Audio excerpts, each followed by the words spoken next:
Alright everyone, we have to talk today first and foremost about the epic cringe from the other day. The United States President, the asterisk administration, Joe Biden, I don't know, he's trying to be Beto O'Rourke or something, I guess.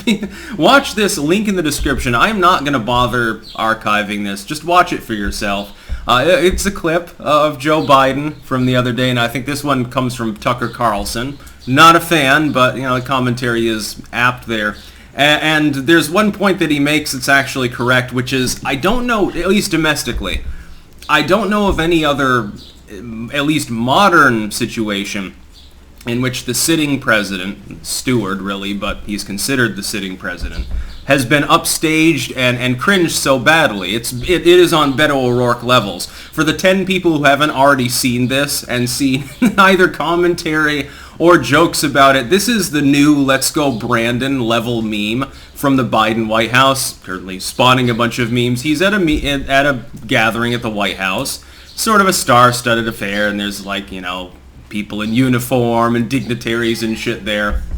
And this sort of thing has happened in foreign shores. I'll talk about that as well. It has happened in the foreign department, but domestically, in the White House itself, I've never seen a sitting president upstaged by, number one, a former president, number two, his own VP, and number three, literally everybody else in the room. So take a look at that. I'll analyze further in a moment, but keep in mind if you're watching this video on YouTube, pinned comment down below. There will be links to other video hosting sites that I use. Keep in mind, I make exclusive content every single day on those platforms that does not go on YouTube. YouTube hates me enough already without giving them another algorithmic reason to demote my content. Hell, in days when I do a live stream, I'm considering on weekends not even doing a standalone video simply for algorithmic purposes. More than anything else, they've become creator unfriendly, the opposite of all of the new tech sites. Again, links down below.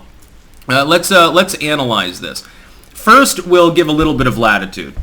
Joe Biden is not the only sitting U.S. president who's been snubbed at a party or at a diplomatic gathering, etc., etc. I realize the Russians won't answer his phone calls. Neither, I think Abu Dhabi and a few other nations, like, they won't pick up the phone when Biden calls. Probably because they're like, oh shit, he's going to ask us for some favor, you know, for Hunter probably. And if we don't, then, you know, maybe he'll bomb us because he's geriatric. He might press the little red button thinking it's the flush on his composting toilet. But there has been no instance domestically where an individual of such high rank, supposedly, wink wink honk honk, has been upstaged so badly. Now, to be clear, Barack Obama is more of the life of the party kind of guy. He's more sociable because Joe Biden is demented. But Biden's even trying in this clip, again, watch it, he's even trying to get Obama's attention. Now, he was Obama's VP, he's the current president, they're supposedly besties. He's putting his hand on his shoulder trying to talk to him, and Obama is completely goddamn ignoring him. People are meeting with Kamala. I don't know, she's not very personable either. I guess that shows you how cringy Biden is. They're talking to Obama, they're milling about in their own little groups and, you know, chatting about whatever rich, elite, corrupt people talk about. Mostly how to screw people and get more money and deny people meat and eat filet mignon, I suppose, at this point. A bunch of great reset bastards, really. But Biden, he just doesn't fit in, and he looks confused. The worst part is the look on Biden's face.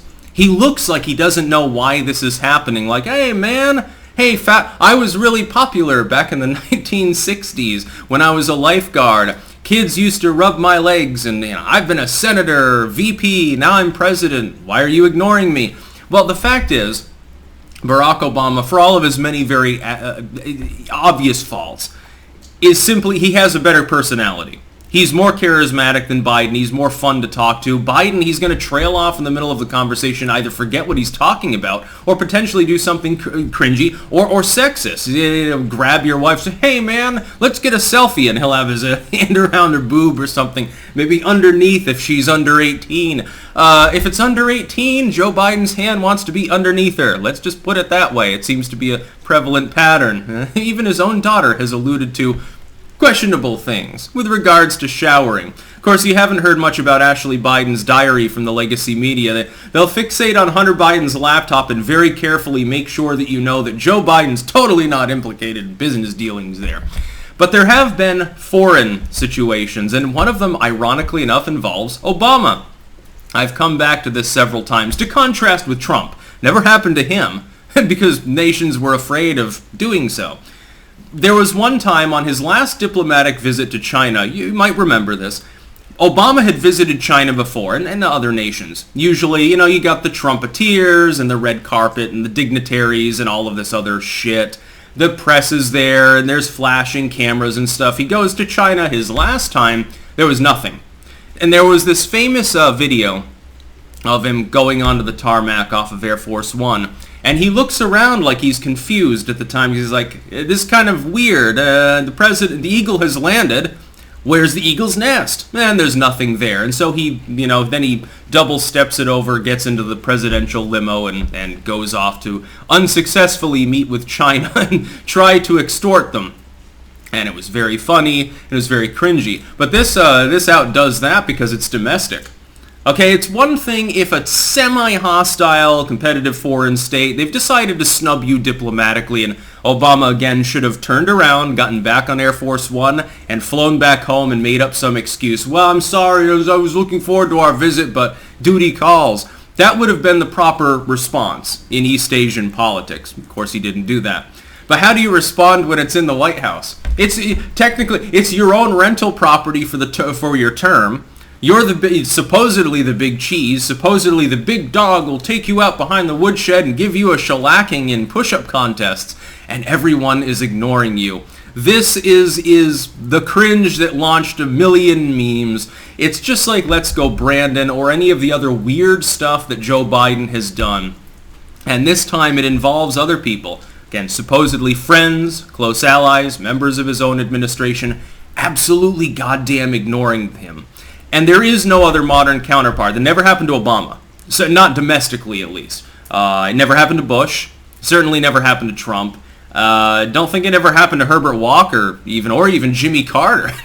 Even the two shitty one-termers there, Carter and Herbert Walker, generally there's dignity and respect paid to them, unduly you might say, depending on your political persuasion, when domestic, when in the White House. Oh shit, it's the president. Hey, Mr. President. And I want to shake his hand and stuff. Nobody was shaking his hand here. Nobody was angling for a selfie. They all wanted to meet with Obama. I think that in their minds, they want to pretend Obama's still in charge. Because at least the person in charge would have a working brain. They wouldn't be an incoherent fucking vegetable steward who didn't know what they were doing and on the rare occasion makes their own latitude-based decisions and fucks up. The economy, fucked up. Foreign policy, fucked up. Diplomacy, fucked up. The border, fucked up. Crime, fucked up. That's basically everything. Now he's pivoting to the goddamn ACA. That was the other funny part. He's got to take an Obama-era policy and jerry-rig himself into it and say, well, we fixed this glitch for several 100,000 Americans who didn't qualify for healthcare coverage before. Now they'll qualify because of my executive action, which may or may not even stand up. It could get challenged in court for all we know.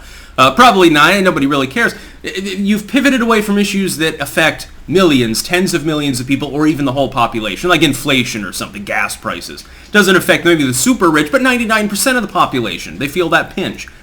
You've pivoted away from them. It almost resembles, on a microcosmic scale, it resembles, you remember when Trump, when he was first elected, he immediately was sending Kushner over to Israel and wanting to talk to the Palestinians and stuff. He wanted a peace deal there. And that would have been the crowning achievement of a modern presidency if he had hammered it out. And he failed at that. In all honesty, Trump failed to secure such a deal. He made some inroads. It was all right, but the larger picture is, all fucked up. So then he pivoted to North Korea. He made great inroads there. It's too bad over the last year and a half all of that progress has been completely obliterated, but he tried. He succeeded while he was in office, and if he had Hong Kong been elected to a second term, and hopefully he will in a few years, then I expect that there would have been a lasting peace deal. I think he would have put full effort into it because the fruition of that gave him quite a boost in popularity. It was a big step, the first time a U.S. president stepped foot in North Korea. But this is far worse. Joe Biden is just a complete fucking loser. He hasn't accomplished anything. His pivot is so much worse. It's like, okay, I can't bring peace to the Middle East, but I can bring peace to the Korean Peninsula. Okay. That's still, you're still getting silver on that one. That's pretty good. But this, no, Joe Biden's pivot makes no sense. So naturally, Obama comes in the room. The ACA's architect is so beloved for it, for that 2.5% tax on the super poor, by the way, and gets treated like a god king. And Biden is literally just behind him. And he's got the deer in the headlights gaze. He looks like Elizabeth Warren when she's questioned on one of her more racially charged policies. So take a look at this. It is epic. This is great. That's about all. Peace out.